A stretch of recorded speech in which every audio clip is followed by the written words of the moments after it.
Bento Gomes foi chefe de Alcateia do tempo e mais tarde secretário do agrupamento.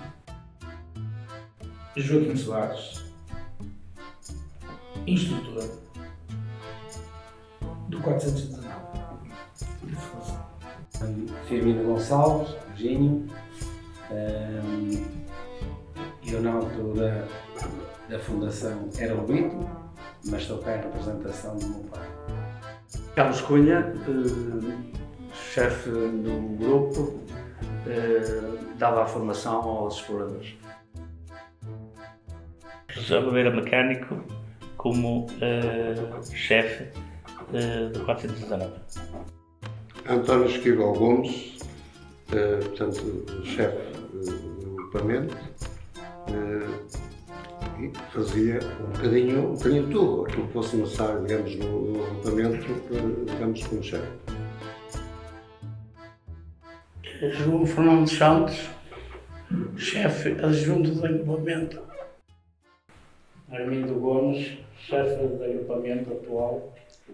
E só para relembrar que faltamos aqui um dirigente da Fundação que já partiu para o acampamento eterno, o José Avelino Montes. Como surgiu o agrupamento 419 em Cabanelas? Nós, é preciso situarmos, portanto, estamos a falar há 50 anos, é preciso situarmos num momento difícil em Portugal. Setembro de 1973, portanto, isto é o processo de setembro de 1973 até ao dia 1 de junho de 1974, que é a data, digamos, da primeira promessa do agrupamento. Éramos quase todos pessoas na casa da idade dos 18, 20 anos. Às vezes muita gente pergunta porque é que jovens com aquela idade pensaram num agrupamento de escoteiros naquela altura, mas havia duas situações que eu acho que eram extremamente importantes. Uma era servir, efetivamente, achávamos que faltava qualquer coisa aqui, nós já conhecíamos, inclusive, pessoas de outros agrupamentos, e depois acabámos por avançar e na altura dirigimos-nos aqui assim ao nosso colega, ao João. E dirigimos ao João porquê? Porque o João tinha-nos sido dada a informação que tinha sido escoteiro. Então nós fomos falar com ele e dissemos que pretendíamos que ele assumisse. E ele disse, nem pensar, eu só fui lobito, depois deixei aquilo, nunca mais fiz nada, não posso. Mas deu-nos um conselho que eu considero extremamente importante, é que eles, na altura, eles eram vizinhos, e ele indicou-nos o Zé Gonçalves. O Zé Gonçalves já era uma pessoa, antes de ser escoteiro, já era uma pessoa com quem nós tínhamos uma relação muito próxima. Já tinha televisão, víamos lá, e então fomos convidar o Zé Gonçalves para ser o chefe dos escoteiros. E ele acabou por aceitar, porque as primeiras reuniões que fizemos foi na sacristia da Capela de Santa Ana, também que fizemos a promessa também naquele mesmo largo, debaixo de uma grande carvalheira que lá existia, porque ainda não existia o edifício do Salão dos Amigos de Cabanelas, portanto existia ali uma carvalheira, e é importante dizer isto. Quando tivemos os primeiros contactos para iniciar a vida do agrupamento, ainda era pároco de Cabanelas o Padre Alves. E foi as primeiras reuniões que tivemos, foi com o Padre Alves sobre isso. Entretanto, o Padre Alves foi-se embora, e na altura que fizemos a promessa, era pároco de Cabanelas o Sr. Padre Hélio, que era da freguesia de São Romão da Uxa. E também dizer que na promessa acompanhou todo este processo o Padre Aníbal Romulo dos Santos. A dificuldade não foi muita. Foi uma questão de conversarmos ou reunirmos e trocarmos impressões sobre fazer ou não fazer seguir. Procuramos encontrar alguém que nos desse o apoio, encontramos dirigentes de padre, nomeadamente o Pachoto, e que nos ajudou bastante. Em termos de espaço, tínhamos a Capela de Santa Ana. onde nós reunimos e começamos ali todas as atividades em termos de formação. Formação dada quer pelo professor Peixoto, quer pelo Francisco Alves e outros também nos ajudaram nesse aspecto. No entanto, continuamos a viagem, começamos a trabalhar seriamente na formação, reuniões que tínhamos todas as semanas praticamente, e estamos por aqui. A pensar nos escuteiros. Alguns já tinham uma certa ligação de juventude, no meu caso, com alguns, embora com outros menos, mas pessoalmente por estar, estou-me a lembrar com certeza do Bento, por estar mais ligado, foi sempre uma pessoa mais ligada à igreja, e pessoalmente talvez tivéssemos pensado nisso, mas foi um pouco aleatório. Porque foi uma aventura geral para todos. Ora, esse acampamento foi no passado cá em Cabanelas, foi um acampamento a nível de experiência, para ver se o pessoal se ia adaptar. Tínhamos os rapazes, era a primeira vez que eles iam acampar, tinham de cozinhar, tinham de passar a noite fora de casa. E o que mais me admira é, nesse tempo, como é que os pais dessas crianças, que a maior parte deles nunca tinham ouvido sequer falar nos escuteiros, como é que eles nos entregavam os filhos. E ainda por cima, chegavam àquela hora, está na hora de ir à reunião, e eles apareciam. Está aqui o Carlos Cunha, que não me deixa mentir, na hora certa da reunião, pareciam formigas, chegavam todos à mesma hora. Ora, o acampamento, posso-vos contar depois, por todo o agrupamento, aos anos que isso vai, toda a gente mais ou menos conhece a história do ovo. Ora, foi desse acampamento que veio a história do ovo. Ora, quando eu falo do acampamento, quero que o pessoal compreenda que nessa altura os escuteiros não tinham tendas. E então pedimos um tolde ou um feirante de cada freguesia, que já me provam. E a senhora emprestou-nos o tolde e foi debaixo do tolde que nós fizemos o acampamento. E devo lembrar também que chovia imenso. Foi um dia de temporal até ao domingo ou meio-dia, mais ou menos. A quantidade, nós nessa altura tínhamos 2 patrulhas, com 6 elementos cada patrulha, mais nós, tudo junto, bem mais ou menos 20 pessoas, mais ou menos 20 pessoas. Eu a memória mais caricata que tive foi o seguinte, foi que nós ainda estávamos no princípio do agrupamento e não sabíamos bem as regras. Eu desconheci algumas regras naquela altura do agrupamento e acontece que eu já namorava.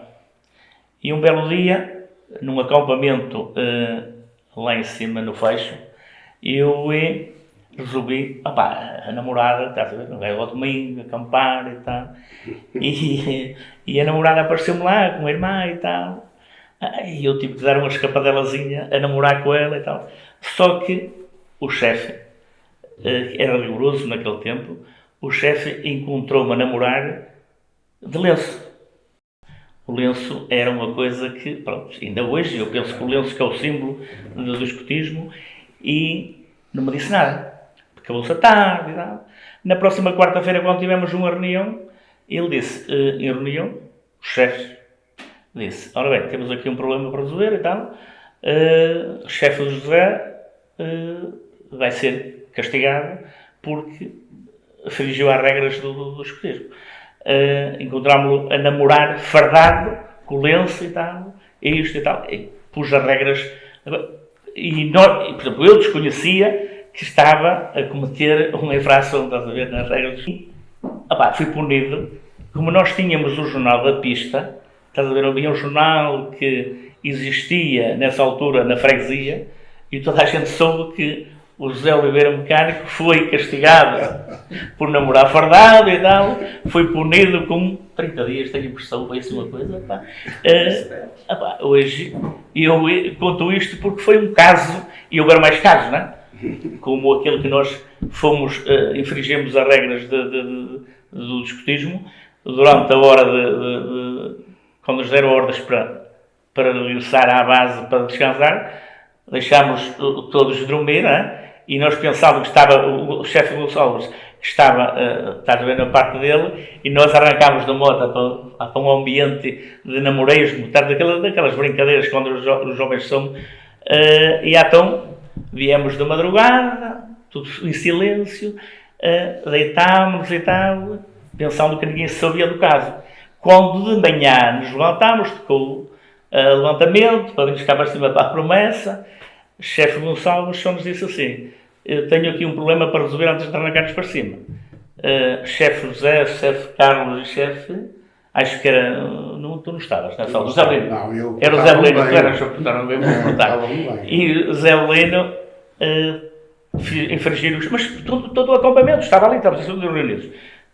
O castigo que vamos dar vai ser mergulhar no rio, estávamos na penida, não é? Lá embaixo. Mergulhar é o castigo que eles vão ter agora de manhã. Um nevoeiro, frio, falta de descanso, e tivemos que mergulhar. O castigo tive que ser. Portanto, nós mesmos chefes, era o exemplo que dávamos aos novos. Bem, eu recordo-me vagamente de o meu pai lá em casa falar das coisas, e eu, como era muito pequeno, não tenho uma percepção muito clara ou exata do que ele falava. Sei, no entanto, que ele tinha um orgulho enorme de ser escoteiro e também de ter sido fundador, com estes chefes que aqui estão, de ter sido fundador deste agrupamento. Isso era perceptível, no que ele falava, no que ele dizia, era perceptível. Recordo muito bem a azáfama com que ele andava, e também os outros chefes, porque a primeira sede, como já foi referido, foi na Capela de Santa Ana, mas depois mudou-se ali para uma casa próxima, que era do Sr. Manuel de Entre Casas. Exatamente. Eu lembro-me dessas obras e de andarem todos envolvidos com aquilo. Depois tivemos que abandonar o espaço, voltámos à capela, e lembro-me outra vez da azáfama dele e de todos estes chefes que aqui estão, de fazerem a primeira sede, os primeiros trabalhos naquela sede. Isso era muito... Ele era uma pessoa, que se envolvia nas coisas e que estava sempre muito inquieto, no bom sentido, de querer ver as coisas resolvidas. Recordo também do rigor, como já foi aqui falado, das procissões do Olívio, em que ele via os escoteiros mal fardados e não permitia que eles fossem à procissão. Nisso ele era muito rigoroso. Eu podia, só complementar, se me permites, eu ia dizer uma história muito engraçada, que a primeira procissão do Olívio envolve, como vocês sabem, muitas as freguesias do Conselho, ou pelo menos a parte sul, digamos, do Conselho, e algumas do centro e norte.